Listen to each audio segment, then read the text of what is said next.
সিজদা গুরুত্বপূর্ণ একটা ইবাদত, কিন্তু মানুষ যদি ভুল জায়গায় সিজদা দেয় তাহলে জীবনও শেষ, যৌবনও শেষ। কারণ আল্লাহর রসুল বলেন, আল্লাহ তাআলা ব্যতীত মানুষ কাউকে সিজদা করতে পারে না, আল্লাহ তাআলাই শুধু সিজদার হকদার। যদি কোনো ব্যক্তি পৃথিবীতে সিজদা পাওয়ার হক থাকতো, আমি প্রতিটা মেয়েকে বলতাম তোমরা তোমাদের স্বামীকে সিজদা করো, কিন্তু হারাম এই জন্য বলি নাই।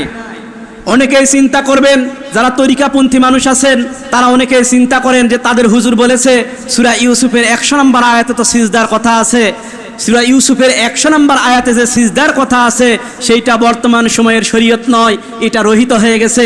আল্লাহ পাক রব্বুল আলামিন যখন আদম আলাইহিস সালামকে এবং হাওয়া আলাইহিস সালামকে তৈরি করেছিলেন, তখন সর্বপ্রথম আদম আলাইহিস সালামকে তৈরি করার পর বললেন যে হে ফেরেশতারা, তোমরা আদমকে তাজিমি সিজদা করো, যা সিজদা করেছিলেন ফেরেশতারা।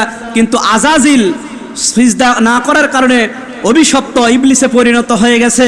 বলতে চাই এইটা ছিল সেই সময়ের শরীয়ত। ইউসুফ আলাইহিস সালাম যখন স্বপ্নে দেখলেন যে চন্দ্র সূর্য তাকে সিজদা করছেন, পরবর্তীতে যে ঘটনাগুলো ঘটেছিল অনেকে চিন্তা করতে পারেন সূরা ইউসুফের 100 নম্বর আয়াত থেকে, না, সেই সময়ের শরীয়ত পরিবর্তন হয়ে গেছে। মনে রাখতে হবে, একজন নবীর যখন পরিবর্তন হয় তখন শরীয়তের পরিবর্তন হয়। কিভাবে যে বুঝাই, হযরত আদম আলাইহিস সালামের শরীয়তে ছিল আপন ভাই আর বোন বিবাহ করা, কিন্তু বর্তমান শরীয়তে কি এটা জায়েজ? হারাম। শুধু হারাম নয়, 14 জন নারী পুরুষের বিবাহ হারাম। এই 14 জন নারী পুরুষ কাউকে বিবাহ করতে পারবে না। তাহলে সেই সময় তো আপন বোনকে বিবাহ করা জায়েজ ছিল, এখন নাই কেন? শুধু তাই নয়, সুলাইমান আলাইহিস সালামের সময় জাদু টোনা কি একটা অবস্থান ছিল, বর্তমান কি এটা আছে? বর্তমান চলছে তথ্য প্রযুক্তি।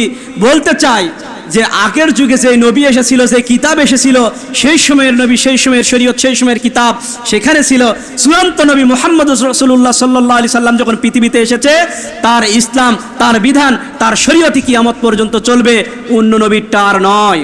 এই জন্য আল্লাহ ব্যতীত কারো কাছে মাথা নত করা যাবে না। সে যত বড় হুজুর হোক, যত বড় বাবা হোক, যত বড় দরবার হোক, কোনো জায়গায় সিজদা করা যাবে না। আমি ৮৮তে গেলাম, যখন আমি ওই মাজারের কাছে গিয়েছিলাম, ওই জায়গায় গিয়ে দেখতেছি প্রতিটা মানুষকে পিছনের দিকে হাঁটে আসতে হচ্ছে। আমি যদি এই দিকে থেকে এই দিকে যাই, আমি তো ঘুরে আসবো না, কি বলেন? কিন্তু পিছনের দিকে হাঁটে আসতে হচ্ছে।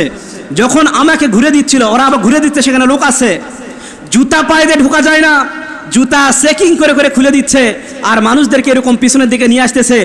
আমি যখন সেখানে গেলাম, দেখলাম বহুত মানুষ সেখানে সিজদা দিয়ে পড়ে আছে, অথচ সাইডে সাইনবোর্ড আছে সিজদা করা নিষেধ, কিন্তু সিজদা করতেছে ওই মাজারের কাছে মানুষ। তাহলে বলতে চাই, ৮৮ দরবার শরীফে সিজদা করার জন্য নিষেধ করলেন সাইনবোর্ডে, অথচ মানুষ সিজদা করতেছে।